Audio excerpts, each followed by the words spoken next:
3 YouTube சேனல்கள் வியாபாரத்திற்கு இருக்கிறது. தேவைப்படுபவர்கள் இந்த எண்ணுக்கு தொடர்பு கொள்ளுங்கள்.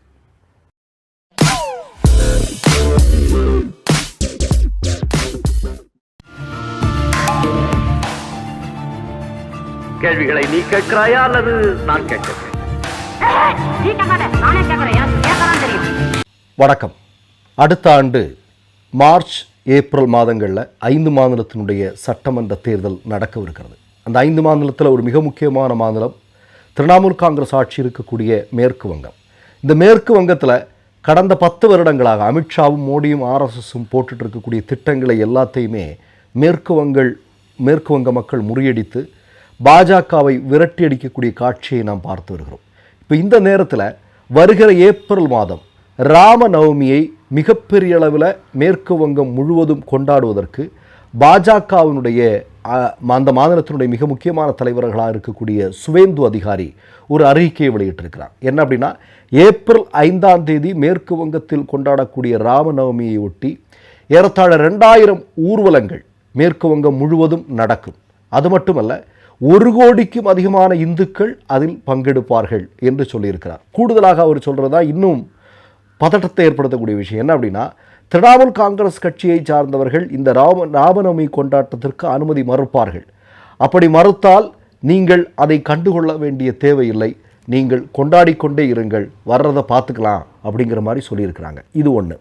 ரெண்டாவது விஷயம், உங்களுக்கு தெரியும், இப்போ மத்திய பிரதேசம் மாதிரி மகாராஷ்டிரம், உத்தரப்பிரதேசம், குஜராத் மாதிரியான இடங்கள்லாம் இந்த ராமநவமி அப்படிங்கிறது ஒரு மிக முக்கியமான ஒரு நிகழ்வாக இருக்குது. இதை வைத்து அங்கே பல்வேறு கலவரங்களை சங்க பரிவாரங்கள் உருவாக்கி ஆட்சி பொறுப்பிற்கு வந்திருக்கிறார்கள் அப்படிங்கிறது நமக்கு தெரியும். ஆனால் மேற்கு வங்கத்தில் இந்த ராமநவமி அப்படிங்கிற திட்டம் பெரிய அளவில் எடுபடாது. ஏன் அப்படின்னா, இப்போ மத்திய பிரதேசத்திலேயோ அல்லது குஜராத்திலேயோ மகாராஷ்டிராவிலேயோ அங்கே இருக்கக்கூடிய மக்கள் ராமர் அப்படிங்கிறவங்கள ஒரு மிகப்பெரிய கடவுளாக ஏற்றுக்கொண்டிருக்கிறார்கள். ஆனால் அந்த அளவிற்கு மேற்கு வங்க மக்கள் அப்படியே அவங்க மத்தியிலன்னா அவங்களுக்கு அப்படி கிடையாது. அங்கே இருக்கக்கூடிய இந்துக்கள், பெரும்பாலான இந்துக்கள், அவர்களுடைய மிக முக்கியமான கடவுளாக அவர்கள் விரும்புவது காளி. அதனால் உங்களுக்கெல்லாம் நல்லா தெரிஞ்சிருக்கும். அதனால தான் மோடியோ அமித்ஷாவோ மத்திய பிரதேசத்திலேருந்து நேராக ஒரு யூட்டர்ன் போட்டு மேற்கு வங்கத்துக்கு பிரச்சாரத்துக்கு போனார்னா அங்கே போய் ஜெய் ஸ்ரீராம்னு சொல்ல மாட்டார், ஜெய் காளி அப்படின்னு சொல்லுவார். அவருக்கு மாநிலத்துக்கு மாநிலம் அவங்களுக்கு தான். இங்கே வந்தால் ஜெய் வெற்றிவேல் வீரவேல். பக்கத்தில் அப்படியே ஒரு யூட்டர்ன் அடித்து கேரளாவுக்கு மோடி போயிட்டார்னா என்ன சொல்லுவார், சுவாமியே சரணமையப்பா. இது இவங்களுடைய திட்டம்னு வச்சுங்களேன்.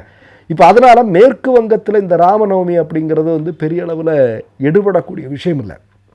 ஆனால் இந்த முறை ஏப்ரல் 5ஆம் தேதி இவங்க நடத்த போகிறதாக சொல்லக்கூடிய இந்த ராமநவமியில் ஒரு மிகப்பெரிய கலவரத்தை இதன் மூலமாக உருவாக்குவதற்கு திட்டம் போட்டிருக்காங்க. கடந்த முறை இதே ராமநவமியில் ஒரு 50,000 பேரை பங்கேற்க செய்ததன் போதே எவ்வளவு இடங்களில் மிகப்பெரிய கலவரங்கள் வெடித்தது மேற்கு வங்கத்தில் அப்படிங்கிறத ஊடகங்கள் பார்த்தாலே உங்களுக்கு தெரியும்.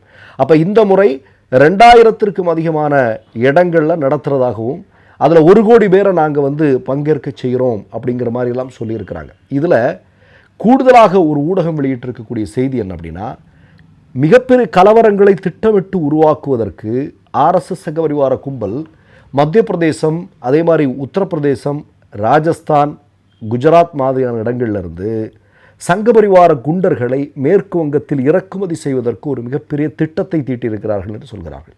உங்களுக்கெல்லாம் நல்லா தெரியும், டெல்லி கலவரம் நடந்தது. டெல்லி கலவரத்தில் காவல்துறை கைகட்டி வேடிக்கை பார்க்கும்போது நிறைய பேர் அப்பாவி மக்களின் மீது மிகப்பெரிய தாக்குதலை தொடுத்து கொண்டிருந்தார்கள். அவனுங்கெல்லாம் யாருன்னா டெல்லியை சார்ந்தவங்க கிடையாது. பாஜக ஆளக்கூடிய மாநிலத்தில் இருக்கக்கூடிய ஆர்எஸ்எஸ் சங்க பரிவார குண்டர்கள் அங்கே அவனுங்க சர்வசாதாரணமாக துப்பாக்கி, வாள் எல்லாத்தையும் எடுத்து அவனுங்க பயன்படுத்தியிருந்தாங்க. காவல்துறை அப்படி பேசாமல் இருக்கும். ஏன்னா டெல்லி காவல்துறை யாருடைய கட்டுப்பாட்டில் இருக்குது, அமித்ஷாவுடைய கட்டுப்பாட்டில் இருக்குது. அதெல்லாம் நமக்கு தெரியும், எல்லாம் தெரிஞ்சது தான். இப்போ எப்படின்னா, அதே மாதிரியான திட்டத்தை இன்றைக்கு மேற்கு வங்கத்திலும் கொண்டு வர துடித்து கொண்டிருக்கிறார்கள். என்ன அப்படின்னா, மேற்கு வங்கத்திலையும் எப்படியாவது ஆட்சி அதிகாரத்திற்கு வரணும்னு பாஜக முயற்சி பண்ணிகிட்டு இருக்கிறாங்க. ஆனால் அது ஒருபோதும் நடக்கப் போவதில்லை அப்படிங்கிறது அவங்களுக்கு தெரிஞ்சிருக்கு. அப்போ என்ன உருவாக்கணும்? ஒரு பதட்டத்தை உருவாக்கணும், கலவரத்தை உருவாக்கணும். நான் கேட்குறேன், மோடிகிட்ட கேட்குறேன், அமித்ஷாட்ட கேட்குறேன். நான் கேட்குறதுனா உங்களுக்கு கோவம்லாம் வரக்கூடாது சார். என்ன தெரியுமா, நீங்கள் மக்களுக்கு நன்மை செய்து மக்களுடைய வாழ்வுரிமையை, வாழ்வாதாரத்தை பாதுகாக்க முடிய விஷயங்களில் போராட்டங்களில் ஈடுபட்டு உங்கள் கட்சி ஏதாவது ஒரு இடத்துல ஆட்சி பொறுப்புக்கு வந்ததாக சுட்டி காட்ட முடியுமா? ஒரே ஒரு இடத்த மட்டும் மோடி சுட்டி காட்டணும், நாங்கள் வீடியோ போடுறதே நிப்பாட்டோம்.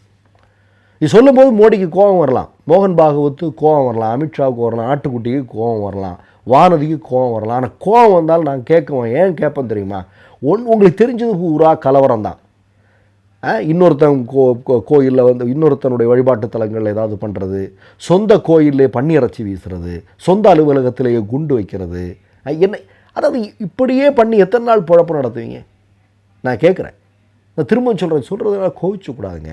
நீங்களாம் கோவிச்சுக்காதீங்க, தயவு செஞ்சு கோவிச்சுக்காதீங்க, சரியா? இதெல்லாம் மக்கள் கேட்குறாங்க. கேரளாவில் கூட ஒரு கோயிலை கொண்டு போய் மலத்தை வீசியிருக்கிறான். முஸ்லீம் மக்கள் அதிகமாக இருக்கக்கூடிய பகுதியில் அங்கே கொண்டு போய் ஆர்எஸ்எஸ்காரன் மலத்தை வீசியிருக்கிறான். வீசிட்டு அங்கே முஸ்லீம் மக்கள் அதிகமாக இருக்கிறதுனால இயல்பாக உடனே என்ன பண்ணுவானுங்க, அதை அவங்க ஏதோ பண்ணிக்கிட்டாங்க அப்படிங்கிற மாதிரி தான் சொல்லுவானுங்க. ஆனால் பிடிச்சது யாரோ ஆர்எஸ்எஸ்காரனை பிடிச்சிருக்கிறானுங்க. அப்போ இது என்ன வேலை? இது இப்படி தான் வந்து அதிகாரத்தை கைப்பற்றுறதா? உலகத்தில் இவ்வளவு கேடுகட்ட வழிமுறைகளில் ஆட்சி அதிகாரத்தை கைப்பற்றக்கூடிய ஒரு கட்சி வேறு ஏதாவது ஒன்று இருக்கா? மோடி, நீங்கள் திரும்பவும் சொல்கிறேன், கோவப்படாமல் சொல்லுங்கள் பார்ப்போம். ஏதாவது ஒரு கட்சி இருக்கா? அமித்ஷா சொல்லுங்களேன், நீங்கள் பெரிய அரசியல் சாணக்கியன், சொல்லுங்கள் பார்ப்போம், ஏதாவது இருக்கா? அப்போ நான் என்ன சொல்கிறேன் அப்படின்னா, அஸ்ஸாமில் வேறு விதமான திட்டத்தை கையில் எடுத்திருக்கிறார்கள். மேற்கு வங்கத்தில் ராமநவமி மாதிரியான விஷயங்களை கையில் எடுத்திருக்கிறாங்க. இப்போ தமிழ்நாட்டில் அடுத்தது என்ன எடுக்க போகிறாங்கிறது தான் தெரில. தமிழ்நாட்டில் யாரை சீமானை வச்செல்லாம் ஒரு அயோக்கியம், உலக அரசியலில் இவ்வளோ பெரிய அயோக்கியனை நம்ம பார்த்துருக்க முடியாது. சீமானை மாதிரி ஒரு அயோக்கியனை நம்ம உலகத்தில் பார்த்துருக்க முடியுமா? அரசியலில் அவ்வளோ அயோக்கியன மாதிரியான ஆட்களை எல்லாம் வச்சுக்கிட்டு இங்கே ஏதாவது வேலை செய்ய முடியுமான்னு பார்க்குறானுங்க. திருப்பரங்குன்ற மாதிரியெல்லாம் எடுத்து பார்க்குறானுங்க. ஆனால் தமிழ்நாட்டு மக்கள் என்னென்னா அதை முறியடிக்கிறாங்க. மேற்கு வங்க மக்களும் பாஜகவுடைய சூழ்ச்சி அரசியலை, அவர்களுடைய திட்டத்தை துரத்தி அடிப்பார்கள். அதில் எந்த விதமான சந்தேகமும் இல்லை.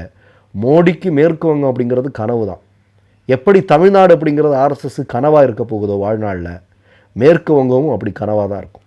மற்றொரு நிகழ்வில் சந்திப்போம். நன்றி, வணக்கம். மை நேம் இஸ் ரெட் சேனலை சப்ஸ்கிரைப் பண்ணிக்கோங்க. அதுக்கப்புறமா பக்கத்தில் இருக்கிற ஜாயின் பட்டனை கிளிக் பண்ணீங்கன்னா ஒரு நியூ பேஜ் ஒன்று ஓப்பன் ஆகும். அதுலேயும் ஜாயின் பட்டனே கிளிக் பண்ணிக்கோங்க. அதில் பார்த்தீங்கன்னா credit card, debit card options இருக்கு. இதில் உங்களுக்கு விசா, மாஸ்டர் கார்டு, ரிப்பே அப்படின்னு 3 ஆப்ஷன்ஸ் கொடுத்துருக்காங்க. அதில் நீங்கள் எந்த கார்டு சூஸ் பண்ணுறீங்களோ அந்த கார்டோட நம்பர் என்டர் பண்ணிக்கோங்க. அப்புறமா கார்டோட வேலிடிட்டி மந்த் அண்ட் இயரை டைப் பண்ணிக்கோங்க. அடுத்தபடியாக உங்கள் கார்டோட பின்னால் சிவிசி கோடுன்னு சொல்லிட்டு 3 நம்பர்ஸ் கொடுத்துருப்பாங்க. அந்த நம்பரை இதில் என்டர் பண்ணிக்கோங்க. அப்புறமா அட்ரஸ் அண்ட் இன்ஃபர்மேஷன் என்டர் பண்ணிட்டு பைங்கிற பட்டனை கிளிக் பண்ணிக்கோங்க. ஒருவேளை உங்க கார்டு நம்பர் இன்வாலிட்னு காமிச்சிச்சுன்னா உங்க கார்டுல இன்டர்நேஷனல் யூசேஜை எனேபிள் பண்ணுங்க.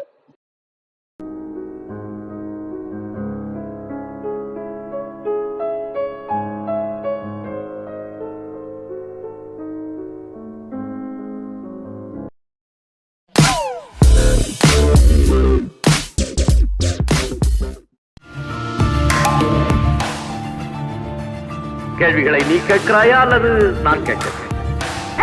நீ கேட்காத.